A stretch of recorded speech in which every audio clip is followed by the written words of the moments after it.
Hey guys, welcome back to the channel. It's Trey, and let's talk about Spider-Man, because if you guys don't know, there's been an upcoming leak from the all-new Venom where Mary Jane literally confronts Paul and was like, Paul, we have to break up. I'm done. I don't want this shit no more. You're a pussy bitch.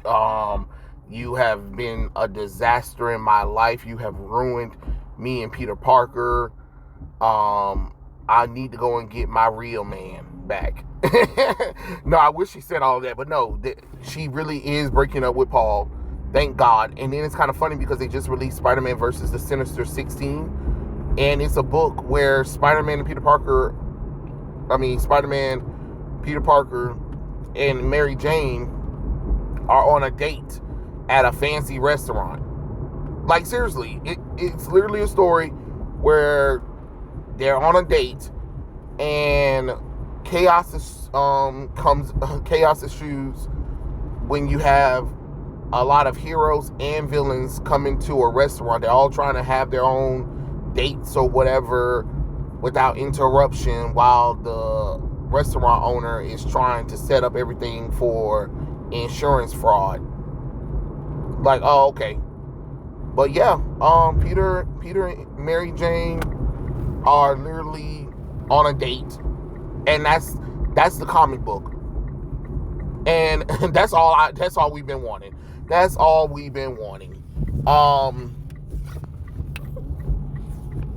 So for me, if this might be the tides that might be like really shifting and changing, because the audience proved to Marvel that they don't want Peter Parker and Mary Jane not to be together. Like, this whole notion of them not being together doesn't make any logical sense. You literally have Ultimate Spider-Man, which is about to end. If I was y'all, I'd do a Spider-Man Reborn arc, and the Spider-Man Reborn is the same thing as Superman Reborn. When people couldn't stand the New 52 Superman, they brought back post-crisis Superman, where he's married to Lois Lane and has a child, right? But he was still living on an Earth that already had a Superman and a Lois Lane, but they weren't together. They had different lovers and all that kind of shit. Well, it didn't work. People didn't like it. So what happened is they killed the New 52 and Lois Lane and Superman off. And then Lois Lane and Superman from post-crisis took over their spot. Yep. And then Mr. Missing Plislets, who I don't know how, think some stuff happened, got memories twisted up or whatever, was able to use the power of John Kent's love for his parents to be able to replace them and rewrite continuity changes to where post-crisis Superman was always in the main continuity of Earth. So everybody's memories are back together. You know what I mean? Make it make sense for whatever. And what happened is now Superman, Lois Lane, John Kent took over the main spot. So what should happen is after Ultimate Spider-Man ends, right? Sorry about that. Right after Ultimate Spider-Man ends, you do a Spider-Man Reborn, and basically you have it where Peter Parker and Mary Jane Watson, with their children, Richard and Mary Parker, May Parker, right? They are brought into the main continuity of Earth 616, and it's just accepted that they've always been there. And then May Parker can be friends with Valeria Richards. And then Valeria Richards and May Parker can be babysitting Danny, Luke Cage and Jessica Jones' child, and Drew, Jessica Drew's son. They can be babysitting them or whatever. Like, do something that makes a little bit more logical sense. And then Richard Parker, he can be friends with Franklin Richards. You get what I'm saying? And then maybe be friends with some of the kids from the Power Pack. Rewrite that history where he was always there with the Power Pack kids. And then maybe we can do a Power Pack little mini series where you have Franklin Richards along with all of those other children and Richard Parker, where they go on journeys or whatever and stuff like that. That's how I look at it. That's what I would do if I was going to bring back Spider-Man Mary Jane Watson thing. Just go ahead and do it. It's been proven that it works. It's what the audience want. It's what people want. You might as well just go ahead and give it to us, because it just makes the most logical sense at this point. Because think about it. No offense to anybody. No offense to Jonathan Hickman, but Ultimate Spider-Man is a slog. It barely has action in it. I'm just gonna be honest with you. It barely has action in it, and that's just really truthful. But the reason why it's selling time and time again is because it has moments of Peter Parker and Mary Jane Watson together as a married couple, and that's all people want. That's it. That is literally it. Like the story is middling at best. The story is middling at best. And I'm just gonna be honest with you. It is middling at best. It ain't really doing much of nothing for me, really. But because Mary Jane Watson and Peter Parker are married and are together, they made it work. And that's how you know it's about the characters. You know what I mean? It's kind of like how it took y'all forever to finally bring back Jean Grey and have Scott and her finally just be like, okay, we're married, we're together, that's it. You get what I mean? Like sometimes a lot of characters in Marvel already have been married, been together for a long time, and it's crazy when they try to retroactively divorce them or whatever. Like I remember, I think it was Brian Michael Bendis or somebody who was trying to do a new Jessica Jones run, right? And where she's on the fritz with her husband, and she done hid their daughter from him, and she's on the run or some kind of shit, and everybody was just like, don't nobody want to read this bullshit? Don't nobody want to read no bullshit about Jessica Jones being away from her husband and her daughter and trying to come up with some cockadoodle bullshit reason for them to divorce. You get what I'm saying? Like, my thing is, when it comes to comic books, once you let a character marry, and they have kids together or whatever, keep them together.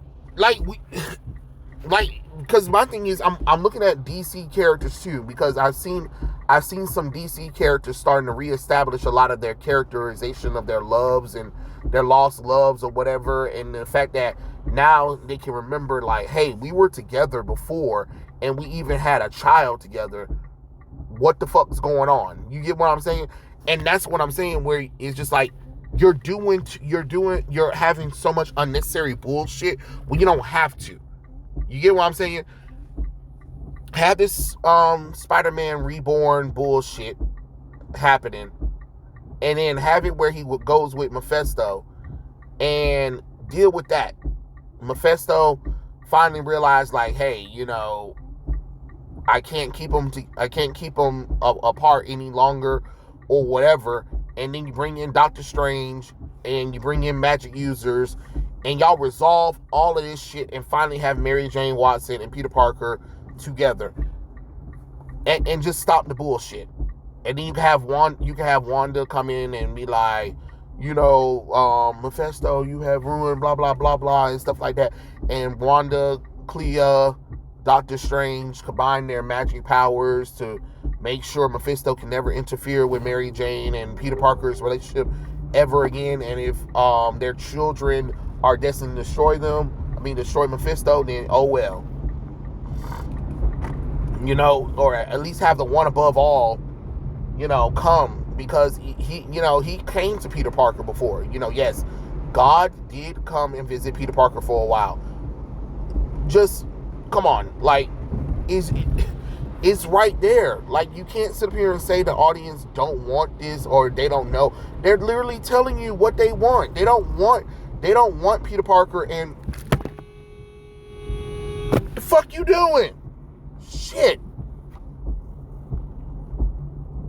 Almost damn cut me off. Your monkey ass should have goddamn with that ugly ass Chrysler and shit. This shit raggedy as fuck. Raggedy ass bitch. But anyway, you have it where it's destined that Peter Parker's children or whoever is supposed to defeat Mephisto, and Mephisto been trying to stop it for a long time, but can't stop it anymore, and there are consequences to that kind of stuff. Then you have Ghost Rider or whatever. You have all these mystic characters finally be able to be like, look, you have interfered a little bit too long, and now it's time for us to stop you or whatever. You know, do some shit like that. You know what I mean? That's what you should do. Like, all this nonsense is pretty crazy. You know, when you think about it, like, y'all gotta stop this. The audience told you what they want. They showed you by buying Ultimate Spider-Man. They showed you by not buying Amazing Spider-Man. They showed you by not buying any of the Mary Jane Watson spin-off things that y'all been trying to do for a long time. Y'all got to stop with the bullshit. Just put them back together, let them have their children, and let Peter Parker grow up. You, like I said, you already got a teenage Spider-Man. You already got Miles Morales. All that teenage angst and shit that you want, give it to Miles. Give it to Miles. Give it to Miles. That's all I'm saying. And then you can have Miles, you know, teach Ben Parker some things or two. Be like, you know, even though my dad is really cool and he's training me, what about you, Miles? What you know, how do you learn how to do things when you're not being taught by my dad? You know what I'm saying? Like, that would really be cool. You know what I'm saying? I think that would be really awesome for good storytelling. But, and then you can actually have a 3-issue, you can have like a little mini series where it's literally called Spider-Man, and I'm talking about with a good writer this time, not where Peter and Miles are the secondary characters to their own book, right? Where you have Peter Parker, Miles Morales, and you know, Richard Parker, you know, teaming up and doing, you know, spider things. And then hell, who knows? Then you could probably bring in Spider-Boy if you feel like it. And I really don't like Spider-Boy, but what I'm saying is that could be really something really cool. And then maybe you can also have it team up with the Scarlet Spider. You know what I mean? Like, you can have the Scarlet Spider and Chasm. You know what I'm saying? You can do a book like that where you have all of these Spider-Man characters, you know, just learning from one another. You know, Richard's getting like a crash course from Chasm, Kane Parker, Miles Morales, and Peter. Like, that would really be cool. You know, you call it Venom. You can call the book Richard Parker the Venom, because I think that's his code name. I think that's the code name that he has, is Venom or whatever and stuff like that. So, you know, you do something like that. Like, for God's sakes, Dylan Brock has literally went from a child to a teenager. Like, can we please have Peter? And then hell, maybe you can have Richard learn some things or two from Dylan Brock. You know what I mean? Like, oh, okay. You know what I mean? Like, the possibilities are there. You just gotta have somebody who cares about this stuff. That's all I'm saying. But those are my thoughts. Tell me what you guys think in the comment section below, and I'll catch you guys later. Peace out, everybody.